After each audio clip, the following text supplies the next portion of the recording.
નમસ્કાર મિત્રો, હું હરીશ વેકરિયા તમારું સ્વાગત કરું છું. હું અહીંયા છું તમારું સ્વાસ્થ્ય સુધારવા માટે. આજના વિડીયોમાં આપણે જાણશું કે કઈ ગલતીના હિસાબે આપણું પાચન તંત્ર બગડે છે અને ખોરાક સારી રીતે પચે એના માટે કયા સરળ ઘરેલું ઉપાયો આપણે અજમાવી શકીએ.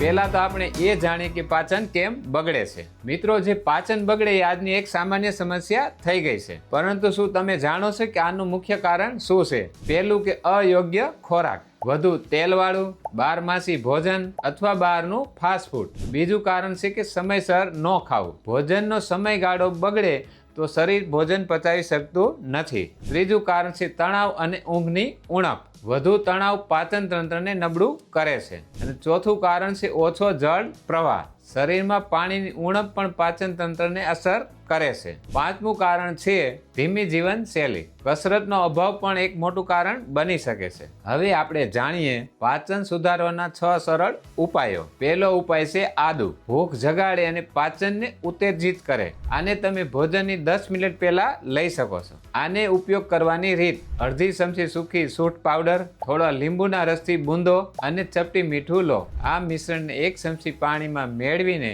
પીવા જેવું બનાવો. આનાથી થતા ફાયદા: આ પાચન એન્ઝાઇમ્સને સક્રિય કરે છે અને ભૂખ પણ વધે છે. બીજો ઉપાય છે જીરું અને અજમો. પેટને હળવાશ આપે.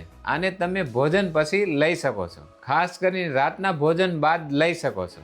આને ઉપયોગ કરવાની રીત: અડધી ચમચી જીરું અને અડધી ચમચી અજમો. આ મિશ્રણને હળવા ગરમ પાણી સાથે લઈ શકાય. આના ફાયદા: ગેસ અને ફૂલેલા પેટ માટે આ ઉપાય ઉત્તમ છે. ત્રીજો ઉપાય છે ગોળ અને આદુ. આ એક જૂની આયુર્વેદિક રીત છે. આને તમે ભોજન પછી લઈ શકો છો.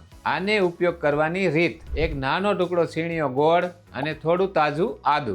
આને એક સાથે ચાવતા ખાવું. આના ફાયદા: પાચનમાં મદદ કરે છે અને મોઢામાં પાણી છૂટે એવા એન્ઝાઇમ્સને સક્રિય કરે છે. ચોથી ટ્રીક છે કે ભોજન સમયે ધ્યાન રાખવું. ભોજન કરતી વખતે મોબાઈલ, ટીવી કે વાતચીત કરવાનું ટાળો. ભોજનને મિનિમમ 22 થી 32 વખત ચાવો.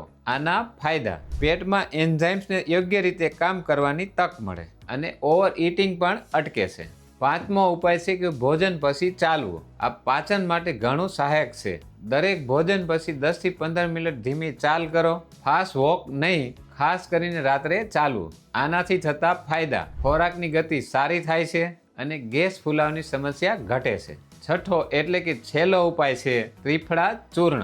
આ રાત્રે પેટ સાફ રાખે અને આને રાત્રે સૂતા પહેલા લેવું. આને ઉપયોગ કરવાની રીત: 1 ચમચી ત્રિફળા પાવડર 1 ગ્લાસ ગરમ પાણી સાથે લેવું. આ ચૂર્ણમાં હરડે, બેરડા અને આમળાનું મિશ્રણ છે. આ ત્રણેય પાચન માટે ઉત્તમ છે. આનાથી કોષ્ઠ શુદ્ધિ થાય છે, પેટ હળવું રહે છે અને પાચન માર્ગ શુદ્ધ રહે છે. આ બધા ઉપાયો સાથે જો તમે નિયમિત જીવનશૈલી, વ્યાયામ અને સારો પાણી પ્રવાહ જાળવશો તો પાચન શક્તિ ઝડપથી મજબૂત થશે. જો તમને આ માહિતી ઉપયોગી લાગી હોય તો લાઈક કરો અને કોમેન્ટમાં લખો કે કયો ઉપાય તમે ટ્રાય કરશો. અને આરોગ્ય સંબંધી વધુ વિડીયો માટે અમારી સાથે જોડાયેલા રહેજો.